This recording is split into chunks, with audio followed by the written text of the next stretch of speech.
សួស្តីបងប្អូនសួស្តីថ្ងៃនេះខ្ញុំមានវីដេអូមួយដែលទាក់ទងពីការយើងយកវីដេអូបងប្អូន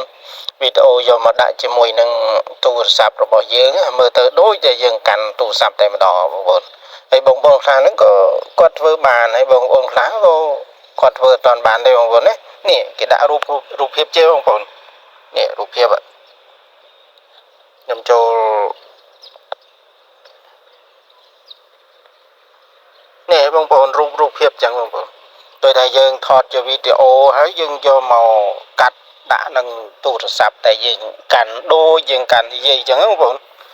ហើយអាហ្នឹងចូលមកនេះបានបងប្អូនណាចូលមកកម្មវិធី CapCut យើងមកមុនដំបូងយើងត្រូវមានវីដេអូមួយសិនបងប្អូនណាមានវីដេអូមួយសិនឥឡូវខ្ញុំចូលមកកម្មវិធី CapCut របស់ខ្ញុំយើងត្រូវមានវីដេអូមួយចូលមក CapCut មក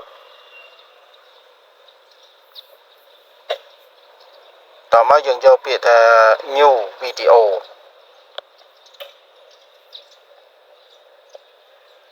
ឥឡូវយើងជ្រើសរើសយក background មួយសិនបងប្អូនណាជ្រើសយក background ខ្ញុំយក background ពណ៌នេះចុះពណ៌មានរូបព្រះអាទិត្យឬក៏លោកខែនេះបងប្អូនណា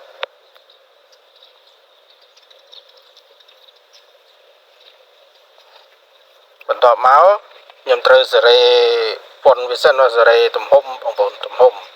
វីដេអូយើងចង់ផុស TikTok ឬក៏យើងផុសជាតាម Facebook ឬក៏តាម YouTube បងប្អូនណាឥឡូវខ្ញុំសេរីទំហំវាសិន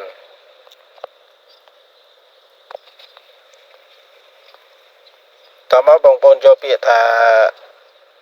aspect radio នេះបន្ទាប់មកយក TikTok ឬបើ TikTok យើងយក 9.16 បើ YouTube យក 16.9 អញ្ចឹងយើងយក 16.9 មកហើយយើងចុចពង្រីកវាមកដៃម្រាមដៃពីរនោះពង្រីកវាមកហើយបន្តមកទៀតយើងនេះយកដៃវាទាញវាឲ្យវាវែងបន្តិចមកតាមតម្រូវការវីដេអូរបស់បងប្អូនណាឥឡូវខ្ញុំយក1នាទីចុច3ចុះណាឥឡូវយើងចាប់ហើយយើងចាប់បានប៉ុណ្្នឹងហើយបន្តមកទៀតយើងត្រូវយកវីដេអូមកសិនបងប្អូនណាអានេះ background ហើយយើងត្រូវយកវីដេអូយើងចុច overlay នេះយើងចុច overlay មកបន្តមកយក add overlay ហើយយើងត្រូវរើសយកវីដេអូមួយមក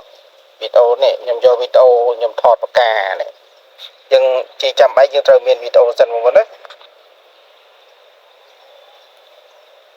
ឡូវបានហើយនេះបងប្អូនណាបានហើយបន្តមកទៀតយើងត្រូវវីដេអូនឹងត្រូវដាក់ឲ្យស្មើជាមួយនឹង background របស់យើង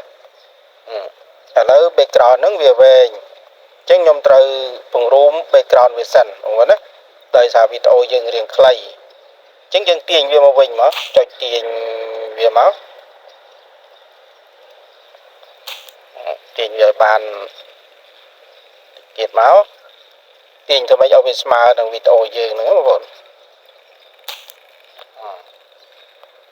ប៉ុណ្ណឹងឥឡូវយើងលុប background វាលុប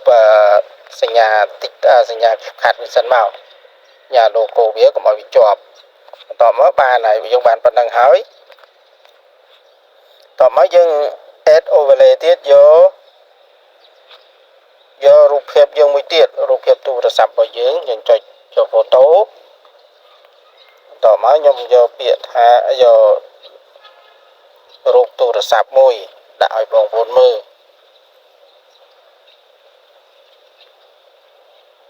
ខ្ញុំយករូបទូរស័ព្ទ iPhone នេះយើង take វាមកបន្តមកយក add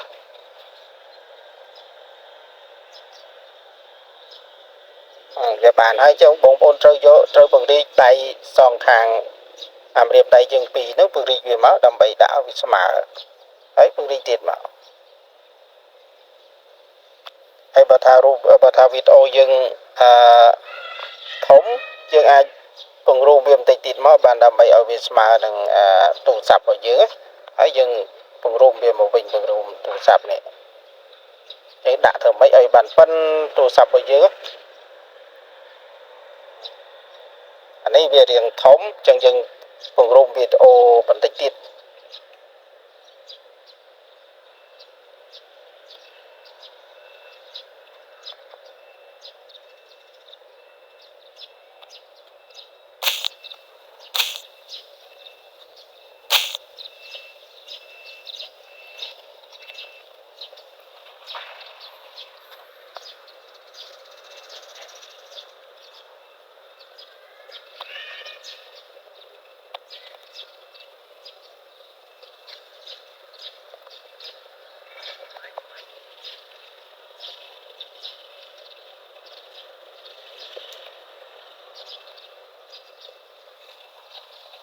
ប៉ុណ្ណឹងបានហើយបងប្អូនណាហើយបន្តមកទៀត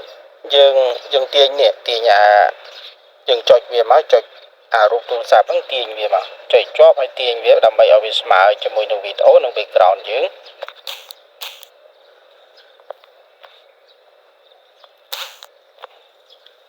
ឃើញប៉ុណ្ណឹងបានហើយបងប្អូនណានឹងដែលយើងដាក់ឲ្យដល់ពេលយើងចុចយើង play វាមកបងប្អូនណា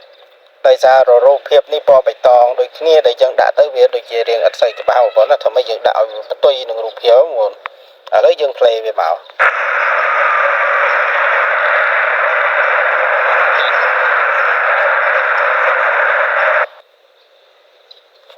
ឃើញទេឃើញវាដើរមកហើយយើងចង់ដាក់អីផ្សេងទៀតទៅបងប្អូនដាក់អីគេ subscribe ឬក៏មិន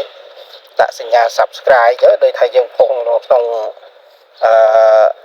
YouTube បងប្អូននេះយើងចុច sticker មកតោះមកយើងចុចពាក្យថានេះមាន subscribe នេះយើងចុចអាហ្នឹងមកណាហើយយើងទាញវាមកទាញវាដាក់មកខាងឆ្វេងឬខាងស្ដាំទៅដាក់ខាងស្ដាំខាងឆ្វេងទៅ